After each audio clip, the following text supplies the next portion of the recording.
damos una cordial y sincera bienvenida a las personas que se unen a esta hora a nuestra transmisión en el repaso a la lección de Escuela Sabática de la Iglesia Adventista del Bosque. Y hoy tenemos un invitadísimo de lujo. Tenemos a Mateo Sánchez. Él es el ministro asociado de la Iglesia Envigado. Mateo, bienvenido. Qué rico tenerte con nosotros hoy. Ángela, un gusto estar aquí, y a todas las personas que están allá detrás de cámaras queremos darles también las gracias por acompañarnos en este espacio tan importante del repaso de lección de Escuela Sabática. Amén. Mateo, vamos a estudiar la lección número 10 que se titula El espiritismo desenmascarado. Pero ¿qué te parece si antes de iniciar hablamos con Dios? Ok. Señor Padre Eterno, queremos darte las gracias porque nos das en tu palabra el manual para poder entender la vida eterna. Hoy hablaremos de un tema bastante importante. Queremos pedir tu bendición, tu dirección y tu iluminación. En el nombre de Cristo Jesús. Amén. Bueno, iniciamos con nuestro texto base que lo encontramos en Primera de Tesalonicenses, capítulo 4, versículos 16 y 17. Así dice la palabra del Señor. Porque el Señor mismo, con voz de mando, con voz de arcángel y con trompeta de Dios, descenderá del cielo.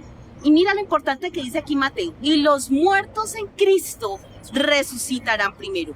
Luego, nosotros, los que vivimos, los que hayamos quedado, seremos arrebatados juntamente con ellos en las nubes para recibir al Señor en el aire, y así estaremos siempre con el Señor.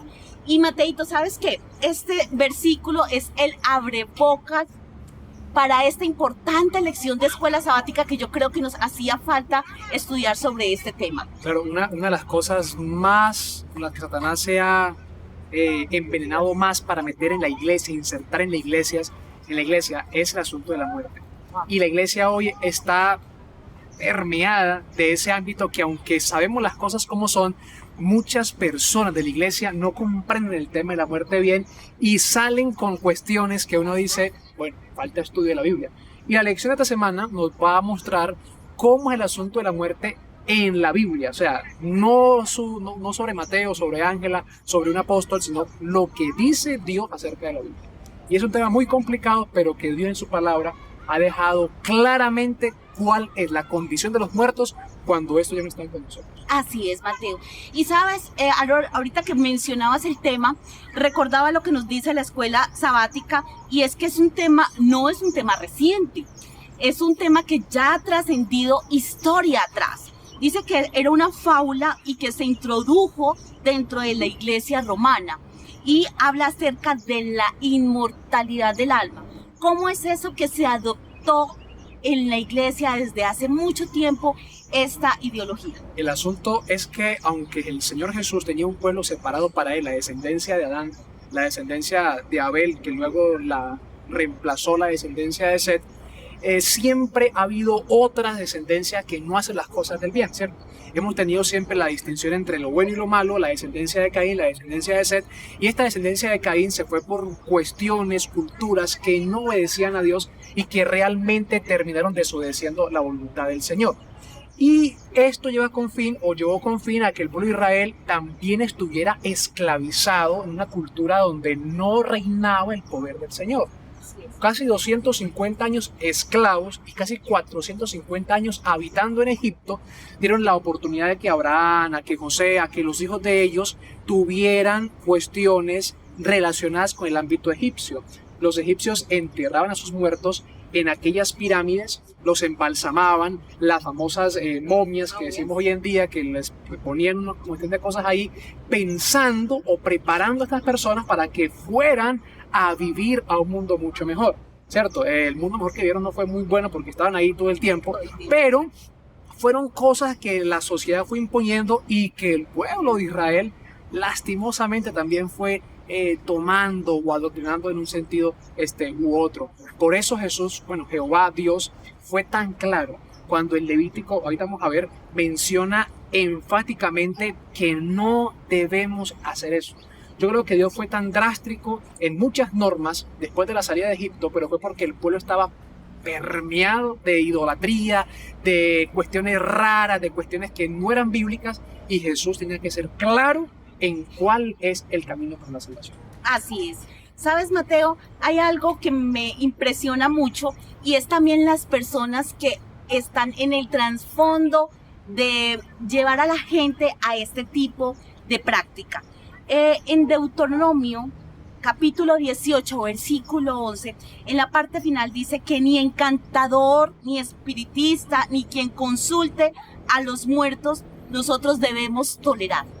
De ninguna manera, o sea, es un pecado abierto, ¿cierto? No está entre los 10 mandamientos, mostrado así con letra grande, Arial 34, pero sí está implícito en los 10 mandamientos. Nosotros cuando decimos que no tendrás otros dioses fuera de mí, no solamente es el celular, sino que es el contrincante de Dios. Es decir, yo puedo en estos momentos incumplir el primer mandamiento cuando en mi vida no reina Cristo, sino que reina la otra persona. Y eso me lleva a mí a hacer prácticas que llevan a que obedezca a esa persona. Y no podemos tolerar esto. O sea, la iglesia no puede permitir que alguien de la misma iglesia consulte a los muertos, porque nosotros creemos en un Dios de vivos. Así y es. creemos en un Dios que nos ha mostrado cuál es la realidad de la vida y cuál es la condición y la realidad de la muerte cuando una persona fallece. Así es, hay unos textos bíblicos base que nos hablan, por ejemplo, en Eclesiastés capítulo 9, versículo 5, Job 7 al 9, Isaías 8, 19 al 20. Estos pasajes bíblicos que nos enseñan acerca de la muerte, el estado de las personas en su muerte y la comunicación con los muertos. Mira, la gente dice o me pregunta a veces, ¿qué pasa con los muertos?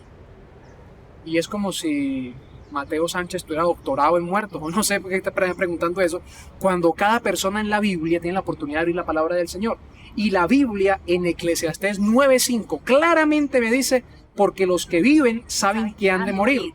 O sea, lo único que aquí necesitamos para morirnos es estar vivos. Pero dice, pero los muertos nada saben, ni tienen más paga, porque su memoria está puesta en el olvido. Entonces la condición es clara, los muertos se duermen en un estado de dormir un buen rato, un buen tiempo, no saben, no comen, no ven nada, no respiran, porque su condición es que está muerto totalmente. Entonces la Biblia habla claramente de eso. Y también Job dice en Job 7:7, acuérdate de mí que la vida es un soplo y que mis ojos no volverán a ver el bien. Es decir, cuando yo muero ya yo desaparezco de la escena, desaparezco de la toma, estoy en un segundo plano. No sé, no entiendo absolutamente nada y no voy para arriba, ¿cierto? Como tienen algunos por costumbre, sino que quedo en un estado en la parte de abajo de la tierra, 3 metros bajo tierra y realmente sin saber absolutamente nada. Muy bien. Mateo, ¿será que hay alguna diferencia entre lo que explica la Biblia en el Antiguo Testamento con el estado de los muertos y lo que explica la Biblia en el Nuevo Testamento con el estado de los muertos? ¿Hay alguna discrepancia allí o todo lo contrario? Mira, así como la ley es la misma en el Antiguo Testamento y en el Nuevo Testamento, el estado de los muertos es el mismo. Es que el ser humano no cambió, Ángela. No es que hasta el año primero después de Cristo yo entonces me transformo en una nueva persona. No, las mismas personas, los mismos órganos, cualidades, detalles de las personas son las mismas que la gente tuvo en el pasado. El tema de los muertos hoy es igual. Así como el hijo de la tsunamita murió y resucitó, así como muchas personas murieron y resucitaron en el Antiguo Testamento porque Dios lo quiso así, muchas personas también del Nuevo Testamento murieron. Ejemplo, la hija de Jairo. Ejemplo, el hijo de la viuda de Naín. Se murieron en un estado que estaban dormidos, pero llegó Jesús y los resucitó. ¿Por qué Él no hace eso hoy con la gente hoy en día? Bueno, porque no es su voluntad. Pero la promesa está en que así como Él vendrá por segunda vez con voz de arcángel, con trompeta de Dios, los muertos en Cristo resucitarán primero. Todos van a resucitar, pero los de Cristo lo van a hacer en primer lugar, dando por sentado que Jesús ganó la victoria sobre el pecado. Muy bien. Mateo, para ir redondeando ya nuestra parte final, ¿la muerte del Señor Jesucristo marcó una diferencia en el estado de los muertos? A ver, la muerte de Jesús sí marcó algo, y es la aseguradora vital de nuestra salvación. Así como Cristo resucitó, muchos en Cristo van a resucitar. Amén. Para honra y gloria de su nombre. pero tampoco marcó ninguna diferencia. Ok. La muerte de Cristo fue especial porque Él tenía que morir, pero también tenía que resucitar para decir, porque la paga el pecado de la muerte, más la gracia del Señor es vida eterna, más su recompensa, más su salvación, es la vida eterna que nos asegura a nosotros hoy en día la salvación. Cristo resucitó. Eso nos marca a mí de que aunque Mateo nazca, crezca, se reproduzca y muera, en un futuro Él va también a resucitar en el nombre de Cristo Amén. Jesús. Pero no marca ninguna diferencia. El estado sigue siendo el mismo. La persona que muere se va 3 metros bajo tierra, se queda allí guardadita hasta que Cristo venga por segunda vez. Muy bien. Y como último, Mateo, ¿tú crees que hoy el espiritismo entró a nuestra iglesia? Hay muchos de pronto de nosotros que estamos siendo permeados por eso. Mira, hace mucho tiempo se murió una persona en la iglesia en Milagro. Y la persona era diaconisa, entonces de alguna forma era u otra tenía mucha cuestión en la iglesia. Y la vez que murió ella, al sábado siguiente apagamos todas las luces. Y apretamos esa clave en la iglesia rápido y decíamos, rápido, rápido, que va a perseguir la hermana tal que se había muerto. Miren, y eso pasa en la iglesia hoy en día. Llegan personas que dicen, mire, pastor, ministro, lo que pasa es que yo vi a mi mamá que me habló, o vi a tal parte en mi cama recostada a mi abuelo que se murió.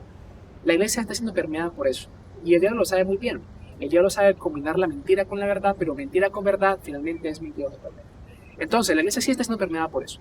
Toca hoy en día ver que la gente pueda tener la conciencia clara de que aquellas personas que aparecen no son esas personas. La Biblia dice que el diablo se disfraza de ángel de luz. Entonces no le va a quedar complicado tampoco disfrazarse de un familiar o un ser querido que lastimosamente falleció para tratar de inculcar que nos mande mensajes, que nos diga tal cosa, Él nos cuida, tal cosa. No, Dios nos cuida y ya.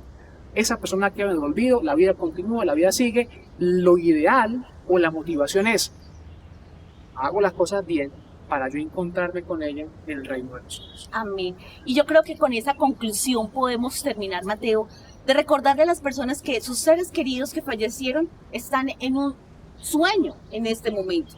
No hay obras después de la muerte, no hay nada que ellos puedan hacer después de eso, pero nosotros sí tenemos la bendita esperanza que si esas personas fallecieron creyendo en el Señor Jesucristo como su Salvador personal, podremos tener la bendita esperanza de volvernos a ver, ¿verdad? Así es, la esperanza está en Jesús. Dice, yo soy el camino, la verdad y la vida. Y está también con lo que le dijo Marta.